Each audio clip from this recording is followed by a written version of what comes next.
जब छोटी थी मीराबाई बचपन से ही कृष्ण की भक्ति करती। विवाह हो गया मीराबाई का भोजराज के साथ, राणा के बेटा है। जब विवाह हुआ तो पति आया, प्रथम रात्रि है विवाह के बाद की, पति पत्नी के मिलन की। पति आया, मीराबाई के पास आकर बैठा, मीराबाई के घूंघट को उठाया, मीराबाई को देखा तो मीराबाई ने कहा, मेरे लोगों ने आपसे मेरा विवाह कर दिया, मेरे प्राण मेरा मन तो कृष्ण में बसता है, मैं कृष्ण को अपना पति मान चुकी हूँ, पर समाज की लोक लाज की मर्यादा के लिए मेरे माता पिता ने आपसे मेरा विवाह कर रखा है। मेरे मन पर तो मेरे कृष्ण का वास है, मेरे मन पर मेरी आत्मा पर तो मेरे कृष्ण का अधिकार है। बात रही शरीर की, यदि शरीर की भूख आपको है तो आप अपनी भूख मेरे शरीर से मिटा लीजिए।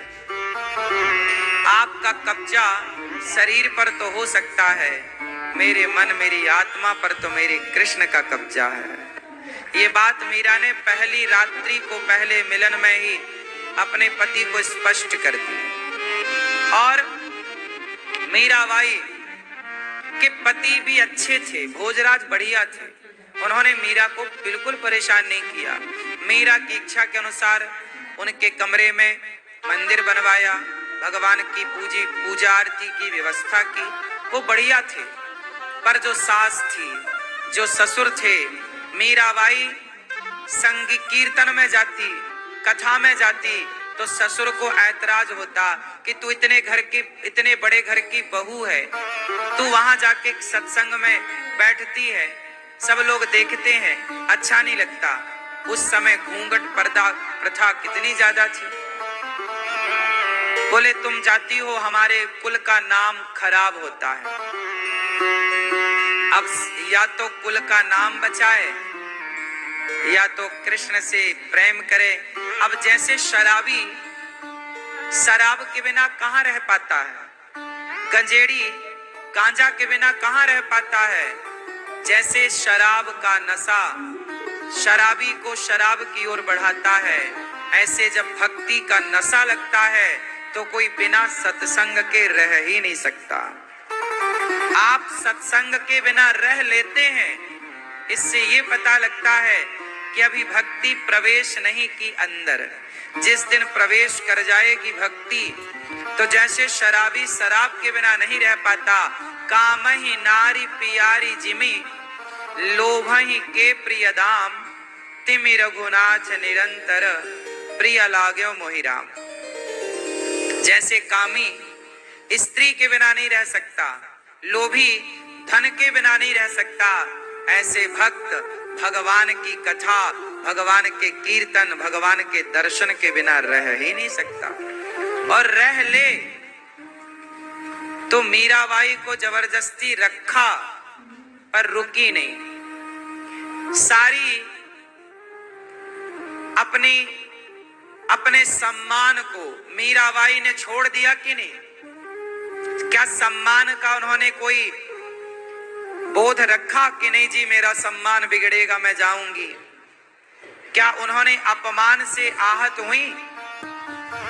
आप लोग अपमानित हो जाएं तो आपको रात को नींद नहीं आती, अरे मेरा अपमान हो गया। लेकिन मीराबाई क्या कहती है सास, तूने तो मेरे कुल का नाश कर दिया, कुल नासी है। मीराबाई को कितना ना सहा, कितना ना कहा समाज ने। अरे मीरा को तो छोड़ो, माता सीता को कितना ना कहा समाज ने, तो मीराबाई को कितना कहा होगा। सारा अपमान का घूंट पीकर भी मीरा, मेरे तो गिरधर गोपाल दूसरो ना कोई, मेरे तो गिरधर गोपाल। सुनो, भगवान की राह पर चलने वाले को ऐसा बनना पड़ेगा जो अपमान सम्मान की दीवार तोड़कर जो केवल कृष्ण को याद रखे, भागवत जी में कथा है आखिरी में एक पंडित जी की। एक पंडित जी थे, वो बड़े कंजूस थे, ना पत्नी को कुछ पहनाते बढ़िया साड़ी वाड़ी महंगी, ऐसे सामान्य तो सस्ती वस्ती देते, ना तो बढ़िया खाते ना बढ़िया घर बनाए। पैसा बहुत था पंडित जी के पास, पर 1 रुपए भी उन्होंने खर्च नहीं किया। आखिरी में पत्नी ने और बच्चों ने योजना बनाई कि इस बूढ़े को मार देते हैं, क्योंकि देखो कुछ हमारे लिए खर्च तो करता नहीं। ये योजना उस बूढ़े आदमी के कान में आ गई। उसने सुन लिया उस पंडित जी ने कि ये मेरे बच्चे मेरी पत्नी मुझे मारने का प्लान कर रहे हैं। उस बूढ़े के अंदर वैराग्य हो गया। अरे राम राम राम, जिस परिवार के लिए मैं कमाता रहा जोड़ता रहा, वो परिवार मुझे समझ ना सका और मुझे ही मारने चला। उसने सब कुछ सौंप दिया अपने परिवार को, ये लो ऐश करो, और खुद घर छोड़कर चला गया। अब जब बाहर निकला तो लोगों ने अरे कंजूस कहीं का, लोगों ने अपमान किया कि इसने तो जीवन भर देखो जोड़ा है, खर्चा कुछ नहीं किया, ना किसी को पानी पिलाया ना किसी को भोजन कराया। लोग अपमान करते, उसके ऊपर धूल फेंकते, कोई उसे गालियां देता। वो सोता तो कुछ लोग आके उसके ऊपर सुसु कर देते। इस तरह का अपमान,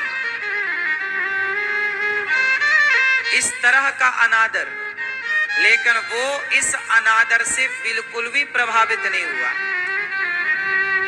वो इस अपमान से बिल्कुल भी प्रभावित बोलो नहीं हुआ। और उसने हर परिस्थिति में, अब ना उसे कोई सम्मान करता तो वो सम्मान की तरफ भी ना देखता, कोई अपमान करता तो वो अपमान की तरफ भी ना देखता। हर हाल में वो केवल श्रीमन्नारायण श्रीमन्नारायण श्रीमन्नारायण, केवल एक भगवान की तरफ देखता, एक ईश्वर की तरफ। अब उसे कोई यहाँ वहां कुछ दिखाए तो वो कुछ ना देखे, ना अपमान को देखे ना सम्मान को देखे। और जब ऐसी स्थिति में पहुंच गया कि केवल भगवान का नाम निकलता है, कोई उसे लात मार दे, वो कहीं बैठे तो लोग आए और उसके लात पांव का प्रहार करते। इस तरह वो अपमानित हुआ, लेकिन कोई एक शब्द उसने ना कहा, एक बार भी उसने पलटकर जवाब ना दिया।